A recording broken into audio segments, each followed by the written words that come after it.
नमस्कार दोस्तों, आप लोगों का बहुत बहुत स्वागत है हिंदी स्टोरी 319 में। आज हम बहुत ही अद्भुत सी भगवान है कहाँ रे तू की कहानी आपके सामने लेकर आए हैं। अगर आप पहली बार हमारे चैनल को देख रहे हैं तो हमारे चैनल को सब्सक्राइब कीजिए, लाइक कीजिए और कमेंट में जरूर बताएं किस तरह की कहानी आप सुनना चाहते हैं। सृष्टि का निर्माण करने के बाद इस सृष्टि के रचनाकार या कहें विधाता एक बहुत बड़ी दुविधा में पड़ गए। दुविधा और परेशानी का कारण था उनके द्वारा बनाए गए ये इंसान के साथ कुछ भी बुरा होता तो वे सृष्टि के रचनाकार को ऊपर देखकर चिल्लाते, अपना भड़ास निकालते थे। जब भी कोई मुसीबत आती तो इंसान भगवान के द्वार में खड़े होकर अपनी परेशानियां गिनाया करते थे और उनसे कुछ न कुछ मांगते रहते थे।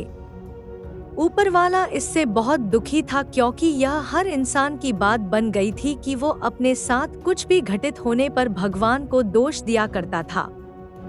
इन सभी समस्याओं के निराकरण के लिए एक दिन सृष्टिकर्ता ने अपने सभी देवताओं की बैठक बुलवाई और उन्होंने सभी देवताओं से कहा, देवताओं, शायद मैं मनुष्य की रचना करके बहुत बड़े संकट में पड़ गया हूँ। कोई ना कोई इंसान हर समय दुखी होकर मुझे सब जगह ढूंढता रहता है और वो मुझ तक पहुंचकर अपनी सारी परेशानियां साझा करता है और इसी कारण न तो मैं सही से ध्यान कर पा रहा हूँ और न ही कहीं शांतिपूर्वक रह पा रहा हूँ। सभी देवता गण उनसे बोले, भगवान, आप परमपिता हैं, हम आपकी किस प्रकार सहायता कर सकते हैं? भगवान ने कहा, देवताओं, कृपया मुझे कोई ऐसा स्थान बताइए जहां मानव नाम का यह प्राणी कभी न पहुंच सके। भगवान के इस प्रश्न को सुनकर सभी देवताओं ने अपना मत रखा और सर्वप्रथम इंद्रदेव ने सलाह देते हुए कहा, भगवान, आप हिमालय की चोटी में जाकर ध्यान करें, वहां कोई भी नहीं पहुंच सकता। भगवान बोले, मानव बहुत प्रगति कर रहा है, उसके लिए हिमालय पर जाना कोई बड़ी बात नहीं है। पवन देव ने सलाह दी, भगवान, आप अंतरिक्ष में चले जाएं, वहां मानव नहीं पहुंच सकते। भगवान ने कहा, इंसान ने अपने दिमाग से अंतरिक्ष में जाने के लिए भी कई यंत्र बना लिए हैं, वे रॉकेट की सहायता से कभी भी पहुंच सकते हैं। विष्णु देव ने कहा, हे सृष्टिकर्ता, आप समुद्र के अंदर छिप जाए, वहां तक न इंसान पहुंच पाएंगे और न ही उनकी आवाज। भगवान बोले, यह पहले से प्रयोग किया जा चुका है, लेकिन इंसान मुझे खोजते हुए समुद्र के अंदर भी अपनी जहाज से आ जाते हैं। भगवान उनकी सलाह से संतुष्ट नहीं थे और उनकी बातों ने उन्हें और भी निराश कर दिया। वे चिंतित होकर यही सोच रहे थे कि ऐसा कोई भी गुप्त स्थान नहीं जहां मैं शांतिपूर्वक रह सकूं। अंत में बुद्धिमान गणेश ने कहा, भगवान, आप इंसान के हृदय में निवास कर जाइए।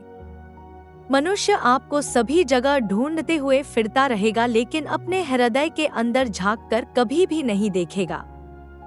सृष्टिकर्ता को गणेश जी की बात समझ आ गई और उन्होंने कहा, गणेश, अब से जो भी इंसान मुझे ढूंढता हुआ जगह जगह भटकता रहेगा और मुझे दाएं, बाएं, ऊपर, नीचे, पहाड़ पर्वत, आकाश पाताल सभी दिशाओं में ढूंढेगा, वो मुझ तक कभी भी नहीं पहुंच पाएगा और न ही उसकी आवाज कभी मुझ तक पहुंचेगी। लेकिन जो इंसान मुझे खुद के अंदर और दूसरों के अंदर देखेगा, उसे ही मैं मिलूंगा और उसकी आवाज सुनूंगा।